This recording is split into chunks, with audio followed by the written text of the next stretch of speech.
The Spin-off Podcast Network. Does your brand have something important to say through meaningful messaging that reaches the right audience? At The Spin-off, we work closely with our partners to create bespoke campaigns that bring value to both your brand and our audience. If you're interested in learning more about partnering with us, email Beck, that's BEC, at thespinoff.co.nz. This week on The Spin-off, we're releasing our most ambitious pop culture project yet. Are you ready? Introducing the top 100 New Zealand TV shows of the 21st century. Our panel of experts and in-house couch potatoes have pulled together a list of countless shows, whittled them down to the final 100 and set about composing this love letter to a quarter century of local television. The countdown is on to number 1. Read now on thespinoff.co.nz.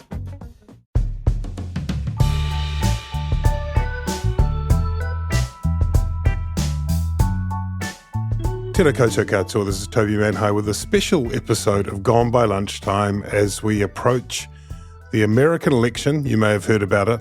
It's being contested between Donald Trump and Kamala Harris and a few other motley others.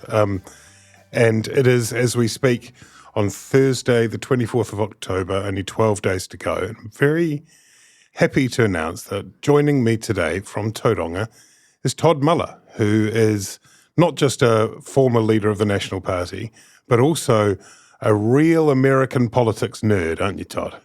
Oh, I'm completely a politics nerd from about the age of 12, which is a bit unusual, I suspect. At least a decade ago. And looking at you now, I can see you there on the screen. You're looking so well. The last time I saw you in Wellington, you're looking very much like a man released from perdition, from a life of damnation. Is that how you feel? It's exactly how I feel, and it's just remarkable how you meet the occasional ex-politician and in this around town, and everyone comments about how the years peel off as you leave that place. And, I think it's just the nature of it. It's just so all-consuming. You give your heart and soul to it regardless of your political persuasion. Yeah. But when you leave, you realise that it certainly took its pound of flesh. It's tricky, isn't it? This is not what this podcast's about, but because we do want to encourage people to get into politics. We need our brightest and best to go down that path. So I don't want to kind of over-advertise the fact that you look sort of so unshackled. I know. Well, the problem is that the face doesn't lie, does it? And, I'm thoroughly enjoying my new life, and I'm still totally interested in politics, but US politics as opposed to New Zealand politics. I don't really follow domestically, but I'm following America every day. Just love it. Not even a tiny part of you that regrets the other life, which could have been, you would have been running a climate policy and climate minister right now. Yes, no, not even the tiniest of the tiniest part of me. No, that was the right decision for me, and I'm loving the new life. Part of the new life is you have an excellent podcast called What's the Story, Old Glory, not to be confused with What's the Story, Morning Glory. It's another proposition entirely, yes. Which you do regularly. And you've been ramping it up kind of every few days now with Elizabeth Soul. You had on the other day, you had Scott Brown, who people remember as a kind of fascinating Trump-appointed ambassador to New Zealand. Probably many will remember he was a centrefold in a previous life before he ended up being a senator and then an ambassador. He was very interesting, wasn't he? Among other things, saying he had been invited by RFK, by Robert F. Kennedy, to be his running mate at one point. Yeah, he just sort of dropped that in there. I was quite surprised. I thought we had a bit of a scoop. Yeah, I thought he was really good because he explained to us what the appeal is for Trump in an American context. And, frankly, it's hard to see it from this distance at times, because Trump as a personality is, frankly, I suspect most New Zealanders wouldn't warm to him. There would be a few who do, but, most New Zealanders would look at his character and his approach to politics and the way he frames up issues is, pretty aggressive from a New Zealand perspective. So to hear him step through the reasons why he has the popularity that he does, how he talks to that forgotten America, if you like, and why he's got every chance of winning in a couple of weeks, I found really fascinating. And part of that thesis, which I think is illuminating, is that it doesn't mean that people love Trump, because what we see in the images and the rallies and the, all the kind of hysteria, these people who are huge MAGA fans, and the point he was making was that a lot of the people who support Donald Trump don't actually like him very much. They don't like a lot of what he says. They don't like a lot of what he stands for, but they like even less the establishment that they associate with that Democrat machine. That's exactly right. And, this is playing out as a change election, and we'll talk about sort of the implications of that for Harris, no doubt, shortly. But there is a big chunk of America. They call it the flyover parts of America. Obviously New York on the eastern side, and California on the western side, massive Democratic strongholds. But there are a lot of states in the middle that can recall America 20, 30 years ago in somewhat rose-tinted but nostalgic terms, where people felt that America had a stronger role in the world, was perhaps more muscular in its leadership globally, the economy was better, at least that's their recollection. And they look at the last 20, 30 years with globalization and the outsourcing of so many manufacturing jobs to other parts of the world, obviously cost of living biting right now post-COVID, as many countries have had to deal with that. And in particular, the massive increase in immigration in America over the last 20, 30 years.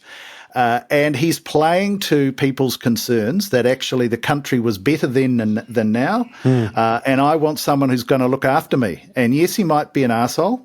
One of the candidates one of the people that we've spoken to in our podcast called him a jackass. He said he's full of jackassery, but he's my jackass. And I thought, actually, that sort of, I can sort of get that after listening to Scott Brown. People saying, yeah, of course he's a so-and-so, but he's mine. Yeah. He's going to fight for me and my family and give me better prospects for the future. Yeah, underscores that critical moment in the 2016 election, which summed so much up when Hillary Clinton described the supporters as deplorables, right? And there was this sense of that ignored, downtrodden slice of the United States. Yeah, and, that just plays to that belief amongst those, flyover states, if you like, that the elites of California and Washington and New York live a completely different life than theirs, and that they do not relate to their life in middle America. And someone like Trump, for all his faults, in his plain speaking way, gives them a sense of optimism, which I think is important to understand why it's so close. So if we zoom out for a moment, Todd, 12 days out, and it's sort of, in a strange way, even though there's an enormous amount happening, feels as though it's been relatively stable, given the roller coaster of the campaign, which if we wind back to, of course, when it was a Biden v. Trump campaign, and then there was that catastrophic debate after which the Democrat machine whirred into action and eventually persuaded Joe to move aside. Kamala Harris came in without so much as a vote, the DNC, the convention was a roaring success, and then she rode on through that to a debate, which most people believe Kamala Harris won conclusively. Since then, it's closed up, if not tilted slightly in Trump's favor in some, in the betting markets, for example, in the polls it's did. How do you see it? What's the big picture of this race 12 days out? Well, I think it is a change election, and the challenge for Kamala Harris is that she is, on one hand, the obvious continuity candidate because she was Biden's vice president, but trying to position herself as fresh and new and a contrast to Biden, and obviously a very much a contrast generationally and stylistically with Trump. And that is certainly playing to her base, but it doesn't particularly seem to be resonating with the wider electorate. And I think you raise a really good point around how she was selected. Well, clearly Biden was expected to continue, and after that debate had to step aside. And she was essentially coronated over a couple of days and then had the successful convention. But she didn't go through that normal primary process of having to stand up in halls and convention rooms around the country and make the case and learn, if you like, on the job how to frame up her own personal narrative around her own story and what what she's going to do differently for the next 4 years. And so I think she's somewhat handcuffed by the fact that she's still relatively new for a lot of Americans.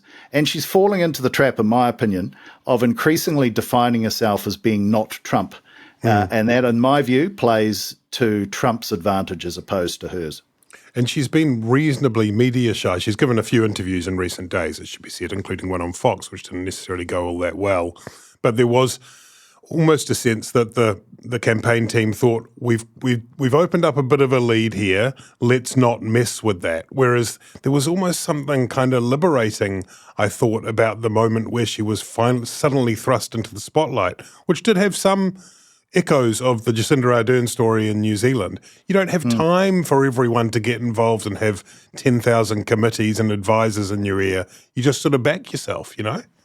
Absolutely. And I think, again, very good insight. She should have leveraged that momentum she got from the Democratic National Convention and gone on every show possible. But they were, as you say, risk averse. They only just did Fox in the last week because they're panicking that really they would have thought they would have been further ahead. And of course, what has happened over the last few weeks is that the race has tightened, particularly across the 7 swing states that ultimately will decide this election. And let's talk about that briefly, because that's Pennsylvania, Michigan, Arizona, Georgia, North Carolina, Nevada, Wisconsin. Did I get them? Yes, you I think did. That's the one. Why are those important? Just let's just back up a little bit and explain why all the attention is on those 7 states. Well, simply how it works in America is that when you win the state's popular vote for president, you get what is called their electoral college votes, which reflects the size of that state. And so you have Montana with 3 electoral votes, and you have California with 45. And so if you look at the polls across all 50 states, a number frankly, 43 states are pretty clear who's going to win. But what I mean by that is there's at least a 5, 6, 7% margin for a particular candidate. And so if you make the assumption that those polls over months are consistent with what's expected in that particular state, Trump has 219 electoral votes and Harris has 226, and it's first to 270.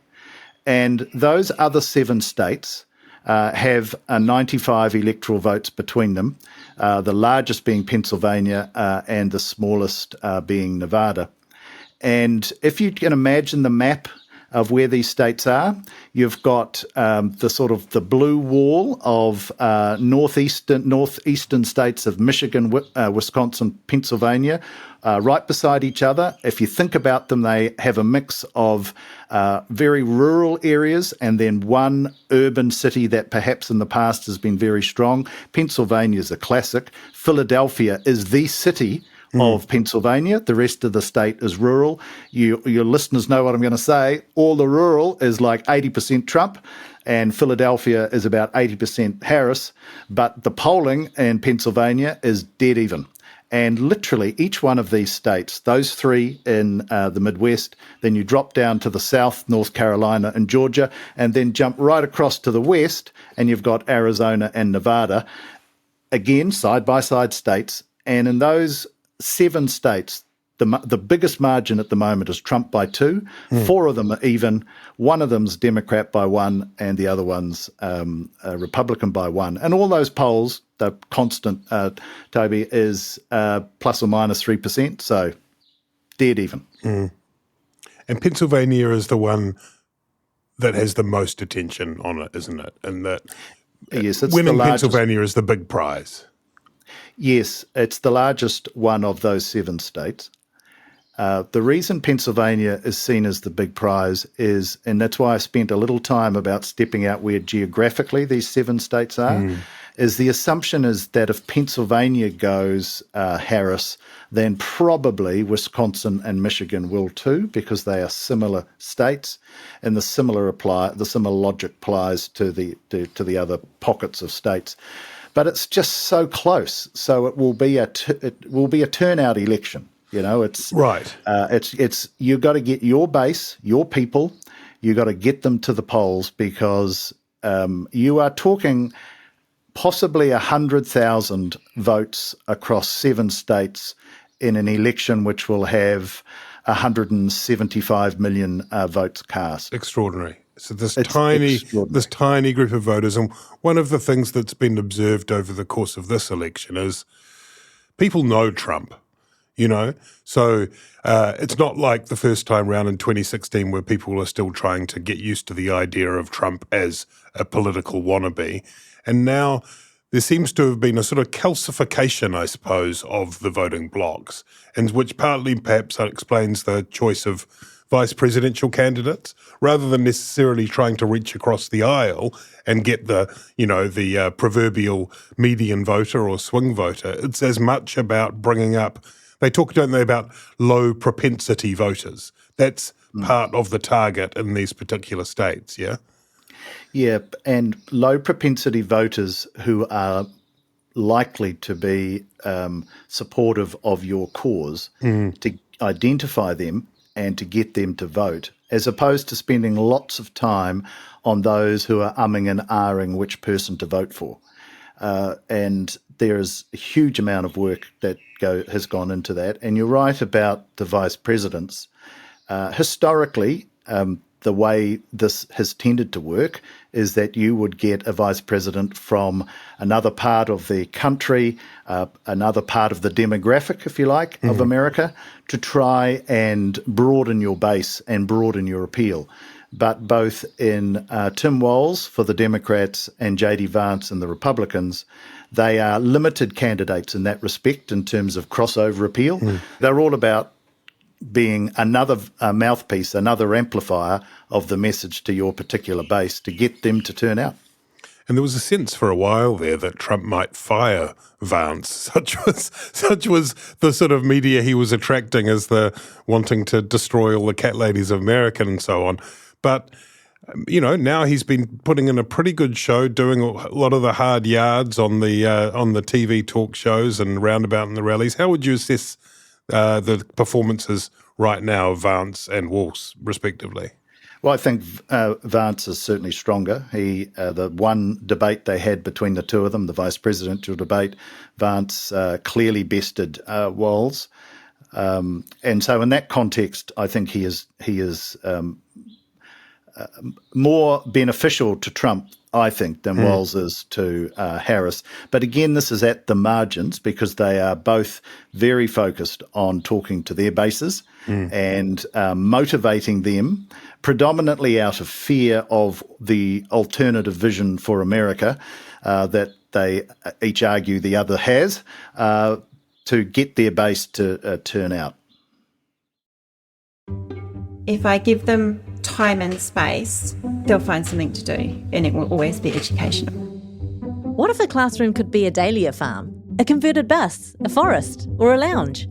Meet 6 families across New Zealand as they contend with the challenges and joys of education outside the bounds of a traditional classroom. You're being taught by the people who love you. Watch Home Education on the Spin-Off today, made with the support of NZ On Air.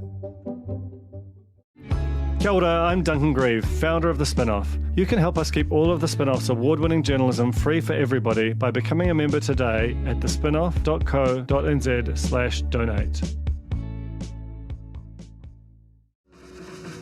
Are you curious about how business can be better? I'm Simon Pound, and I host Business is Boring, a podcast where I kōrero with some of the most interesting people in entrepreneurship, commerce, and making things happen. Tune in to Business is Boring every Tuesday, brought to you by the Spin-Off Podcast Network in partnership with Spark Business Lab. If Trump were able to stick to the script and talk about the economy and talk about immigration and nothing else really, would it be that simple for him to win? I think what we're doing there is putting our political approach across an individual that has defied political logic from the moment he went down the escalator 8 years ago announcing he would stand. Of course, you would think that if he was more disciplined, it would be better for him. But in many respects, because Trump is Trump, and every time he opens his mouth, he says something which will amplify grievance against him for those who dislike his politics, and amplify the passion that those who are MAGA Americans have for his cause. The fact that he is loose, to put it mildly, in terms of how he speaks in audiences, I think is part of what makes him successful. I mean, him saying they're eating the cats, they're eating the dogs. At one level, you would think that is an appalling thing to say because he is deliberately highlighting the fact that there is a myth in America that immigrants are different from us, that they bring different cultures to us, they take our jobs, they impact our life and what we remember of the best days of the past of America. And he's itching all of those scratches for a lot of people. And it's a pretty distasteful way of, in many respects, running politics. But of that debate, that's what got remembered, right? People say, yes, Harris performed well, and she did, but the cats and dogs continues to resonate through the electorate because it was Trump being Trump. And so I have moved over time from thinking that if only he was more disciplined, he would win this in a canter, to realizing that actually it's him being him in his completely often unscripted and rambling way, but it connects with people that are out there and are likely to vote for him, and potentially he's the next president. I mean, not just unscripted and rambling, but also, racist, riddled with, you said myth, lies, really. Yes. I mean, there is something probably broken in the broader political media construct, I don't know, isn't there, that something like this can be a successful way? The whole that all publicity is good publicity. Well, I agree with you. And so I listen sometimes to Fox and the CNN and, CNN, for example, that are perceived by the right in America as just a left-wing a voice piece for the Democrats. I don't see it like that. I think they try to have a balanced series of panels when they talk about the political debate. But they do fact checks. And the challenge with Trump is that, what's that saying that, if you do one lie, it's a catastrophe. But if you lie all the time, it just becomes a bit like background noise and people get used to it. I'm probably bastardizing that analogy, but you know what I'm saying. And that's what he's like. It is appallingly racist. They're eating our cats and dogs. But for particular ears in America, it is incredibly resonant. And, just thinking about that immigration story for a moment, in the 1970s, there were 4.7% of American population in the 1970s were immigrants. Now it's 14.3%. So it's tripled in 50 years. And some of the growth of that immigration has occurred in the last few years. And so that Springfield, Ohio lie, from what I understand, that Haitian immigrants are eating cats and dogs, plays to the fact that in Springfield there are 60,000 people. And over the last few years, there has been 15,000 new immigrants turn up to that town, 12,000 of which are Haitian, from Haiti. And anyone can see that that is a massive transformation in a particular demographic makeup of a community, and you're going to have pressures at the margins, right? And Trump leverages that because there are people in that community that see that change, rapid change in the nature of what America looks like and what their town looks like, that say this is completely wrong. And so they would say, I am not racist, but I don't like the fact that my town now has got all these Haitian immigrants. The fact they've come to do the jobs and because it's cheap housing, and that America is a country of immigrants, gets lost, right? And that's why he's successful. And to the New Zealand ear, it feels very harsh and wrong, but you can see why it resonates for some of the population over there. Yeah, and yet, I read the news headlines this morning, and you read that John Kelly, former chief of staff to Trump, a retired general, said that he hasn't spoken an awful lot about Trump, unlike a parade of former staffers who have said all manner of things. He says that, yes, he thinks Trump probably did meet the definition of fascist, that Trump would routinely speak in praise of Adolf Hitler, and that he thought he would govern like a dictator if allowed. And you know what? I sort of read that and went, oh, yeah, and then looked to read the next story. I mean, it's extraordinary that a story of that import from someone with that level of access and authority isn't – so, I mean, we've sort of almost become – and this is the Steve Bannon flood the zone thing maybe, I don't know, but we've become inured to this kind of massive story that's just the latest one, right? It is, yeah. Look, and Trump has broken every mould and every political shibboleth since he started 8 years ago, and this is yet another one. You know, be it his own personal morals, the way he talks about other people, the way he genuinely enjoys being surrounded by either celebrities or people that we would perceive as totally inappropriate strongmen like Putin and Xi and Kim Jong-un. You know, this is how he operates.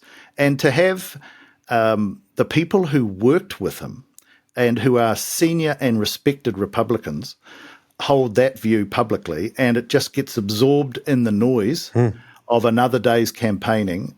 I mean, we are seeing this is a remarkable time in American politics, but also globally, because there have been similar sorts of individuals and behaviours that have appeared in other Western democracies, and historically they would never have had the time of day, and are increasingly getting listened to by the public.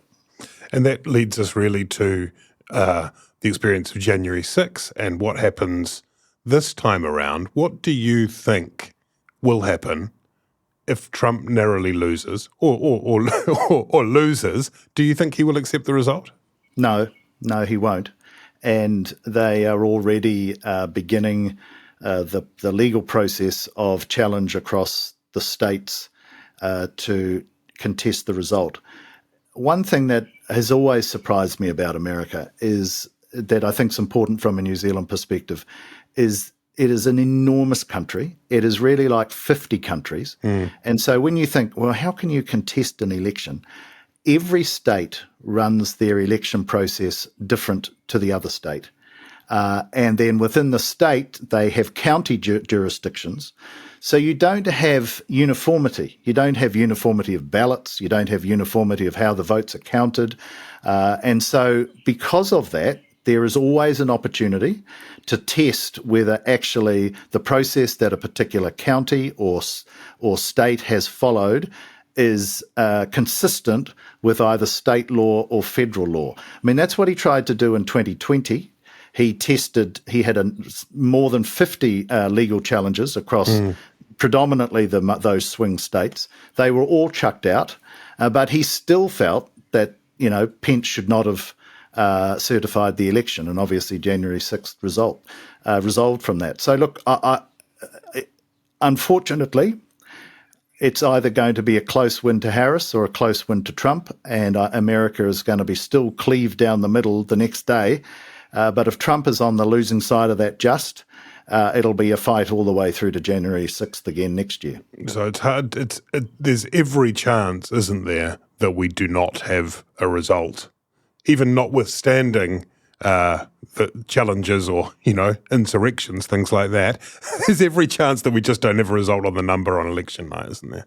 Oh, absolutely. I mean, in our lifetime, the closest we got to this, of course, was 2000 when it came down to 538 votes in Florida. And ultimately that was resolved, not by a recount, but by the Supreme Court saying that actually as a state, Florida has its rules and its state government can make its own mind up whether it should count every vote again or just count some votes. It decided just to count some votes, and that meant that George Bush won. And we all waited until the end of December for that Supreme Court decision. That was one state. It's very possible that we could have 3 or 4 states that are in sort of, less than 10,000 margins that will be going through the same sort of process. Just briefly, we should touch on, as we're mentioning, the local element to it. It's not just a presidential election that is happening in 12 days. There are also elections for Congress, for the House and for the Senate. What difference could those parts of the election have in terms of the exercise of power in the United States? Massive. So at the moment, there is obviously a Democratic president in Biden. There's a Republican Senate by a Democratic Senate by 51 to 49, and a Republican House by, I think, about 6, Toby, the last time I looked, out of 435. So you're talking very fine margins. And the polling suggests that might flip, that the Senate will fall to the Democrats. The Senate will fall to the Republicans, and the House go back to the Democrats. And the reason this is important is for any law to pass in America, it needs the 3 arms of government, if you like, the House, the Senate, and the President to sign the law off. So very different to New Zealand, where once the Parliament passes the law, the Governor-General signs it, it's done. Far more active in America, those 3 branches scrap with each other. And so there will be almost certainly will be a divided government reflected in the Congress as well. Some might say this is we pay far too much attention to American politics. It's a soap opera, doesn't affect us. Why is this election important? This election, which some people have called the most important election of our lifetimes, or even the most important election ever. What are the implications, the potential repercussions, the ripples for a little country called New Zealand down in the South Pacific? It's really easy to forget that the stability that the world has had broadly post World War II is unique in history. And normally it's the opposite, right? And certainly if you look the 70 years prior to World War II, it was carnage at an industrial scale. And part of the stability post-World War II was the leadership that America had, not only economically and militarily, but also politically, in terms of its leadership and advocacy for multilateral organisations such as the UN and the WTO, World Trade Organization, and the rule of law. Now, was America perfect? Far from it. You can look at a myriad of engagements, be it in the South America or in Asia and Vietnam, for examples of American leadership that was not anywhere near what it should have been. But relative to the alternative history that had existed prior to 1945, we've been in a period of huge stability. And clearly that is being challenged at the moment by a rising and emerging China. Obviously, Russia is aligned with an anti-American perspective. And what you want from a New Zealand perspective is consistent, predictable leadership from America in partnership with us, Australia and New Zealand and this part of the world, ASEAN nations, and of course Europe. What you don't want is an unpredictable America. And I think my personal view is that Trump, from a foreign policy perspective, is just too unpredictable. He, you just do not know what he's going to say or do in any given day. There's no rationale or consistency or in my opinion, sort of thinking, strategic thinking behind how he operates. And that is a real worry, because in that likely vacuum of America turning inward if Trump wins and becoming more protectionist. I mean, one of Trump's policies is, 2,000% tariff on China. Well, even if you discount the rhetoric of that. That is not in New Zealand's interest if we're going to see the big powers enter into more protectionist and trade war kind of environment. It's a disaster for us as an export-orientated economy. And so these things matter, right? And you don't know what you've got until it's gone. And, we've had this post-war period of stability, which has benefited New Zealand immensely. And a world that is upended by a president that, spends more time attacking Europe than he does Putin is not good for us. Todd Muller, it's so good to see you and to talk to you. Your podcast, What's the Story, Old Glory? People should look that up. We'll put that in the show notes. Before I let you go, one last straightforward question. Who is going to win the presidential election? Look, if you're looking at polling, I think Trump will do it because over the last 3 or 4 weeks in those 7 swing states, what was slight margins of for Harris has been eroded. And so if you're looking at trends of polling, the trend is in his direction. Now, the counter is the ground game, because we talked before about, it's all about getting your turnout, your base out. Is Harris's ground game going to be sufficient door to door, getting people in, particularly, say, Philadelphia, in a city like Philadelphia, to actually turn out on an election day? Is that going to be sufficient to counter what I think is momentum marginally in Trump's favour? If I had to put $1 on it, I'll say Trump by a nose, but goodness me. Well, we'll be watching and listening closely. Thanks so much, Todd. It's very good to catch up. Same. Thank you for your interest.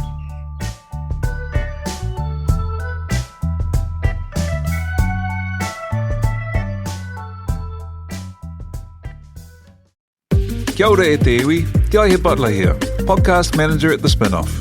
If you enjoy listening to our podcasts, consider supporting our mahi by signing up to become a Spinoff member at thespinoff.co.nz/donate. Talofa lava. I'm Madeline Chapman, editor at The Spinoff. If you have the means, consider supporting our high-quality journalism by becoming a Spinoff member. Sign up now at thespinoff.co.nz/donate. The Spinoff Podcast Network.